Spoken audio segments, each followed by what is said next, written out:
Menopause and sleep, why you wake up at 3 a.m., and how to fix it.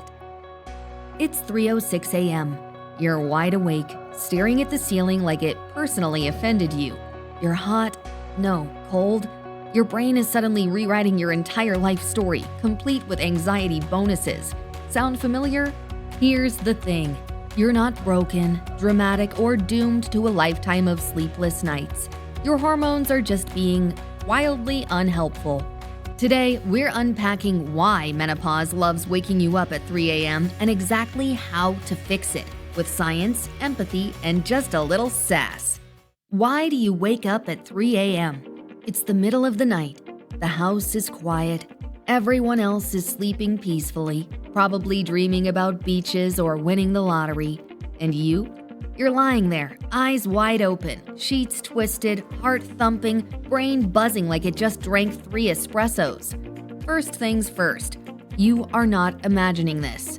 Second, you are definitely not alone. And third, this is fixable.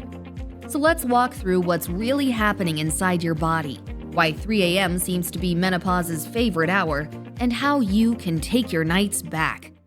The 3 a.m. wake-up mystery driven by hormones.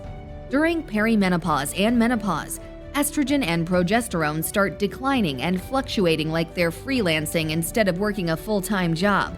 These hormones don't just affect your periods, they also help regulate sleep, mood, stress, and body temperature.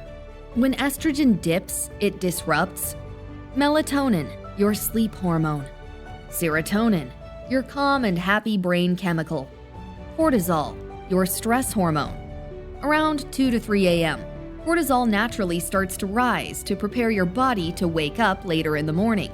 But during menopause, that rise can feel more like a stress alarm than a gentle nudge. That's why so many women describe the same pattern. I fell asleep fine, then boom, wide awake at 3 a.m. Studies show that up to 60% of women experience sleep disruption during this transition, and the early morning wake-up is one of the most common complaints. You're not crazy. Your hormones are just rude. And once you understand that the issue is sleep maintenance, not sleep initiation, the strategy shifts from "why can't I sleep?" to "how do I support my body through this phase?" And while hormones flipping the light switch on your brain is frustrating enough, they also love to mess with something even more disruptive: your body temperature. Night sweats and thermoregulation. 1 minute you're sweating like you're running a marathon in July. Next you're freezing like someone opened the freezer and left you inside.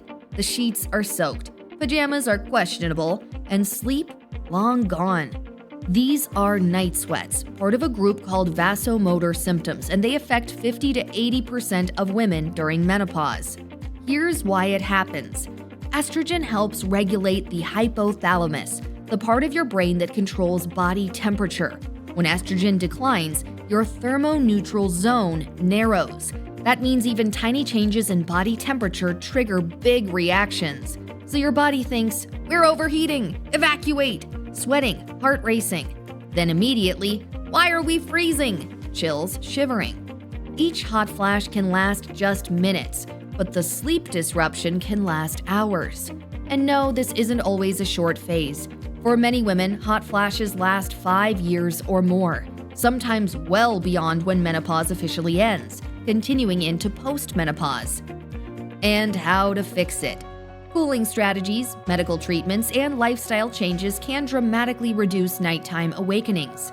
Now, once your body has yanked you awake with a heat surge, there's another guest that loves to show up uninvited at 3 a.m. Your racing mind. Anxiety and racing thoughts. You wake up hot, uncomfortable, maybe a little panicked, and then your brain decides it's time for a full committee meeting. Work stress, family worries, health fears, money thoughts, awkward things you said in 2009, nothing is off the table. Let's add a little humor here. Your brain genuinely thinks it's being helpful. It just has tragically bad timing. Hormonal shifts during menopause can increase anxiety and depressive symptoms, partly because estrogen influences serotonin and GABA, neurotransmitters that help regulate mood and calm the nervous system. At the same time, sleep fragmentation itself makes your brain more emotionally reactive. So now you've got rising cortisol, lower estrogen support, and a half-awake mind looking for something to latch onto. That's why worries feel louder, scarier, and stickier at 3 a.m. than they ever do at 3 p.m. And how to fix it. You don't need to think harder or calm down. You need strategies that calm the nervous system and prevent the spiral before it gains momentum. Unfortunately, repeated awakenings don't just affect your thoughts. They change the very structure of your sleep. Sleep architecture disruption. Your night is made up of roughly 90-minute cycles that move through light sleep, deep sleep, and REM sleep. Deep sleep is where physical restoration happens. REM is where memory and emotional processing live. During menopause, research shows an increase in nighttime awakenings, less deep sleep, and more fragmented REM, especially when vasomotor symptoms are involved. Estrogen supports both thermoregulation and serotonin activity, which are essential for maintaining stable, restorative sleep cycles. When estrogen drops, those cycles get interrupted more easily. So even if you're technically spending enough hours in bed, your sleep quality may still feel awful. You wake up tired, foggy, irritable, and wondering how you can be exhausted and unable to sleep at the same time. And how to fix it. When you treat the root causes, vasomotor symptoms, circadian timing, conditioned wakefulness, sleep structure often improves naturally. Now that we understand what's breaking your sleep, let's talk about what actually helps, starting with things you can do tonight. Short-term strategies, tonight and this week. Cool the core, calm the cortex. Temperature tactics matter more than you think. Keep your bedroom cool, ideally between 16 and 19 degrees Celsius. Use breathable sheets, moisture-wicking pajamas, and consider layered blankets so you can adjust quickly. Some women swear by cooling mattress pads or gel pillows, and honestly, they exist for a reason. Create a timed wind-down routine.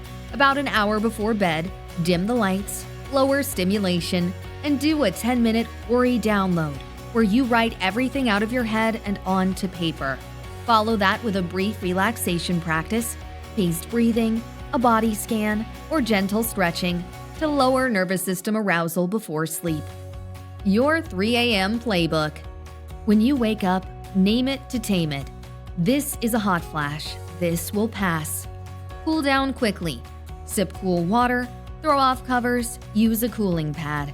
Then guide your mind gently, not forcefully.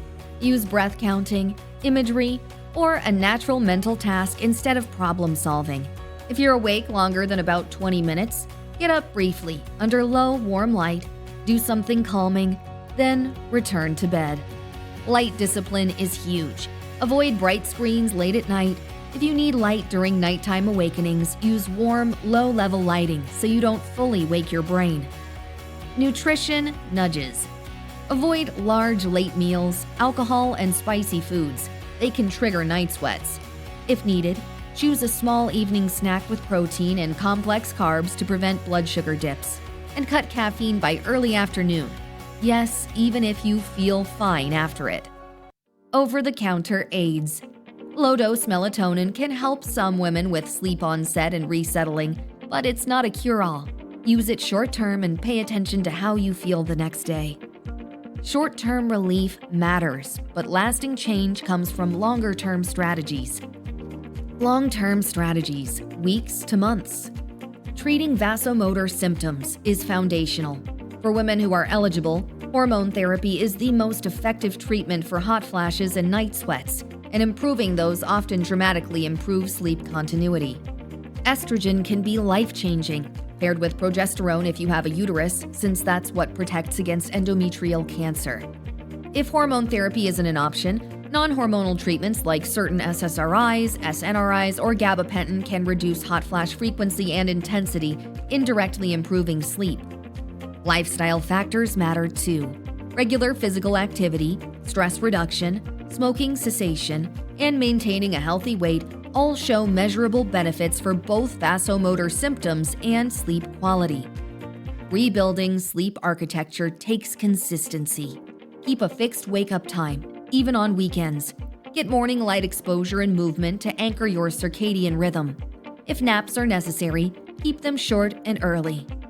CBTI, Cognitive Behavioral Therapy for Insomnia, is the gold standard non-drug treatment for chronic insomnia and works beautifully for menopausal sleep issues.